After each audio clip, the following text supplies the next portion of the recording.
Microsoft Excel শীটে কিভাবে data ভ্যালিডেশনের মাধ্যমে ড্রপ ডাউন লিস্ট তৈরি করা হয় আর ড্রপ ডাউন লিস্টের সাথে কিভাবে কন্ডিশনাল ফরম্যাটিং অ্যাড করে রো হাইলাইট করা হয়। তো সেটা দেখার জন্য আমি প্রথমে চলে যাব মাইক্রোসফট এক্সেলে আসার পরে আমি এখানে একটা ফরম্যাট রেডি করে রাখছি আগে থেকে। তো এখন আমি এইখানে যে জেন্ডার একটা আলাদা গড়ে নিলাম বা আলাদা সেল দুটা হাইলাইট করলাম। তো আমি ড্রপ ডাউনটা আমি এইটাতে করে দেখাবো।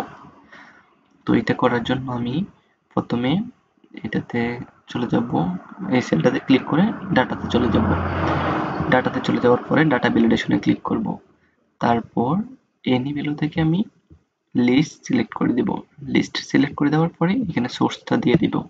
সোর্সটা যেহেতু আমার এখানে জেন্ডার অনুযায়ী আমি করতে চাচ্ছি, তো এখানে জেন্ডার হচ্ছে তিনটে আছে, মেল ফিমেল কাস্টম। তাহলে আমি এই তিনটে সিলেক্ট করে দিলাম। দেওয়ার পরে আমি ওকেতে ক্লিক করে দিলাম। তো এখন যদি আমি এখানে দেখাই, এখন আমার এগুলো ড্রপ ডাউন লিস্ট হয়ে গেছে। তো এখন আমি দেখবো কিভাবে রো হাইলাইট করি। তো এটার জন্য আমি আমার টেবিলটা আমি সিলেক্ট করে নিলাম। করার পরে আমি চলে যাব হোম মেনুতে যাওয়ার পরে কন্ডিশনাল ফরম্যাটিং, তারপর চলে যাব নিউ রুলস, তারপরে চলে যাব use a formula to determine which cells to format. তো এটাতে ক্লিক করব। ক্লিক করার পরে আমি এখানে format value where this formula is true, আমি আমার সঠিক ফর্মুলাটা টাইপ করে দিয়ে দিব। ইকুয়াল, যেহেতু আমি জেন্ডার অনুযায়ী করতে চাচ্ছি, আমি জেন্ডার প্রথম সেলটা সিলেক্ট করব। করার পর আবার ইকুয়াল দিব। দেওয়ার পর আমি যেইটাতে ড্রপ ডাউন করছি এই বক্স সেলটা সিলেক্ট করব। করার পরে এখন আমি যে জেন্ডার এখানে হচ্ছে বি টু সেলটাকে আমি ফিক্স করে আসছে।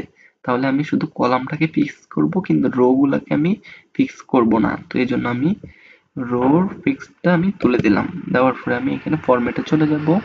তারপর এখানে আমি ফিল থেকে আমার পছন্দ মতো একটা আমি কালার সিলেক্ট করে দিব। তো আমি এই কালারটা সিলেক্ট করে দিলাম। দেওয়ার পরে আমি ওকেতে ক্লিক করব। ওকেতে ক্লিক করার পরে তারপরে আমি ওকেতে ক্লিক করব। এখন দেখেন আমার এটা ড্রপ ডাউন হয়ে গেছে, ড্রপ ডাউনের সাথে কন্ডিশনাল ফরম্যাটিং হয়ে গেছে। এখন আমি যদি মেলে ক্লিক করি, তাহলে আমার এখানে যতটা মেল আছে ততগুলা রো হাইলাইট হবে।